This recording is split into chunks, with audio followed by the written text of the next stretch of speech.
Well, it's set a few years into the future when this thing that we're all looking forward to called the Internet of Things is really a thing. When just about everything that we do is automated, everything's connected to everything else. So your plants get watered automatically and the fridge reorders the milk from the shop, and buses and trains timetable themselves, and traffic lights are automatic, and everything else is completely automated, and everything's connected together. And we realise, or people realise, that things are beginning to misbehave.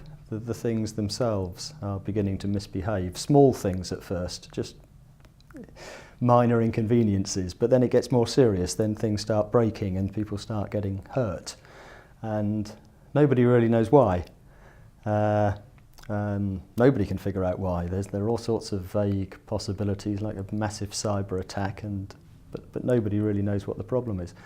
And then a few people begin to work it out and have to try and convince other people what the explanation is. And I don't think I'm really going to say what the explanation is, because it kind of gives away the storyline of the book, but the title's a bit of a clue.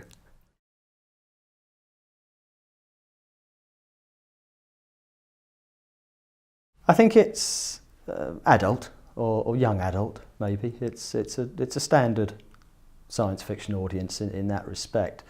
What I've tried to do is use the premise of the story to delve a bit deeper into some of the other issues associated with technology, some of the social issues, some of the moral, ethical, legal, political issues associated with technology. So in a way, the science fiction is just a vehicle to get those ideas across. But anybody that likes science fiction of any age, maybe anybody that likes their science fiction with a bit of substance, with a bit of ethics and morality in there as well.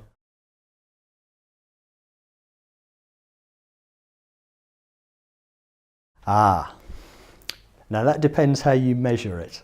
I first had the idea that this is based on about 10 years ago. Now I can't say it's taken me 10 years to write the book, but on and off I've been returning to it. I had the idea that what happens in the book might happen, shall we say, about 10 years ago. I wrote a few thousand words at the time, but then just life got in the way. And I've chipped away at it over the years without any real direction.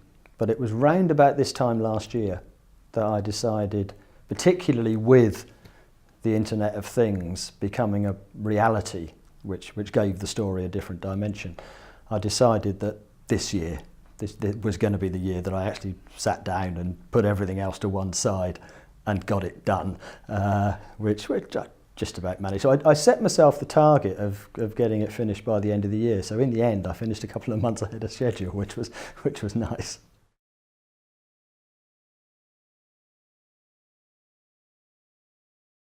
There are, I suppose, influences in terms of people and influences in terms of technology. There are two types of influences. The Internet of Things becoming a reality was obviously a big influence. The whole philosophical question of what consciousness is, which is what the book is based on, was a big issue as well. So the ideas were influences. In terms of writers, I don't know. I've always been a big Michael Moorcock fan. Not so much the stuff that he used to churn out regularly, the sort of futuristic punch-ups. I was never that bothered about those. But every now and then, Michael Moorcock would write something with real depth, where he would just use the scenario that he was writing about in the science fiction as a canvas, and then write about something much more interesting. So one of my favourite books ever is a book called Dances at the End of Time, which Moorcock wrote a long time ago. But the basic premise of the book was that anything could happen. They'd set 1 million or so years in the future, and humans could do anything they wanted to do. They didn't even understand the technology behind it anymore. They could just do whatever they wanted to do. And once you'd established that very simple principle, the book became a question of not anything to do with the science, but how people would behave. How they'd, if you can do anything, how do you behave? But so can the person next to you. They can also do anything. What does that mean? What does society look like? So that was the interesting discussion, and that's what Moorcock does very well. And it's that type of science fiction that I've always been drawn to. If I was to be brutally honest, I would say I'm not a science fiction fan, only when it's kind of used to a bigger purpose. I think other influences, other writers.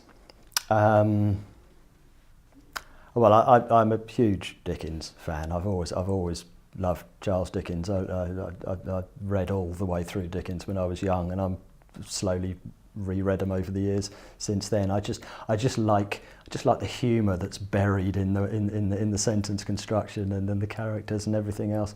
Whether those have influenced the book, any of those, I don't know. I don't know. It's difficult to say.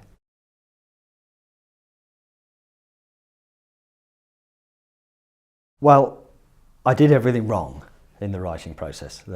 Everything that they would tell you not to do on a writing course, I did. And everything they would tell you to do, I didn't. I had a vague idea what the central event of the book was going to be and what it was going to be based around. I started writing. I invented 4 characters on the hoof as I was writing. By the time I got to a third of the way through the book, which was the point at which people were just about figuring out what was going on, I had no idea how the story was going to develop or particularly finish. I did everything wrong as far as writing a book was concerned. It's a miracle that it's come out in one piece, to be honest. So what would I go back and change? In one sense, everything, because it was all wrong. In another sense, I suppose maybe not much, because it came out okay in the end. I'd like to think. There are one or two parts of the story that could do with a bit of a tweak.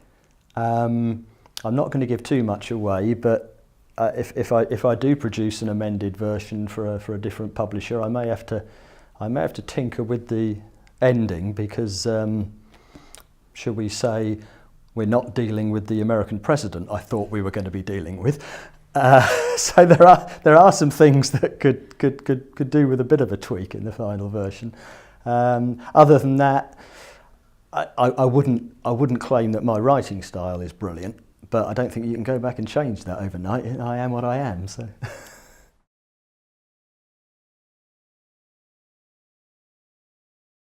I do, and so far what I've seen has been reasonably positive. I haven't read anything that's been really horrible. I don't know how I'll react when I see something that's really crushingly bad. I don't know how I'm going to react to that. Luckily enough, I haven't seen it yet. But you can't avoid book reviews, because if you go onto the publisher page or you just check to see whether everything's all right on Amazon, you see what's there. So you can't avoid it in many ways. I don't go looking for them.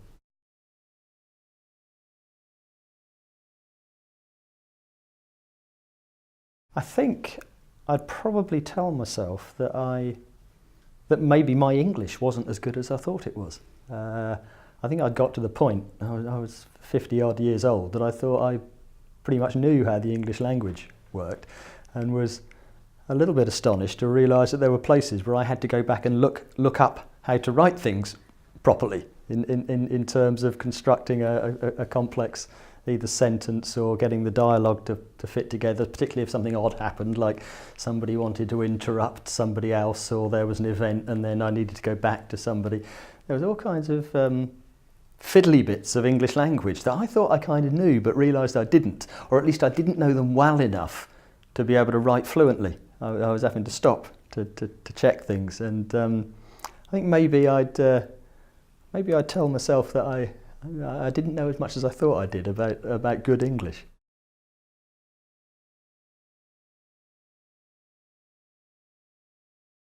It wasn't particularly hard, simply because I'd made a decision at the beginning of this year that I was going to get this done pretty much to the exclusion of everything else.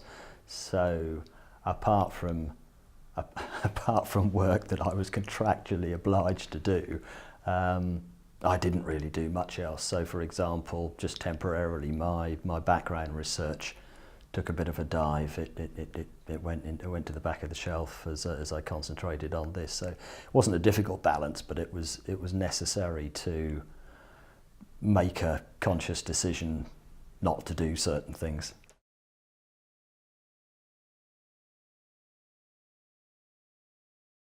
But it's early days. There hasn't been that much publicity. I mean, I'm on a radio program on Callum Books tomorrow night. It's quite interesting to see what people's reactions are when they meet you. People I haven't seen for a year or so, when I meet them and they know that I've written the book.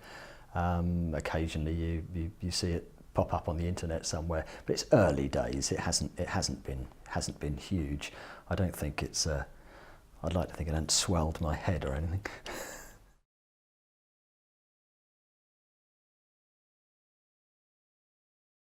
There are no definite plans to do a second book. There are some ideas in there that might make for a second book, but I haven't got any definite plans to write one.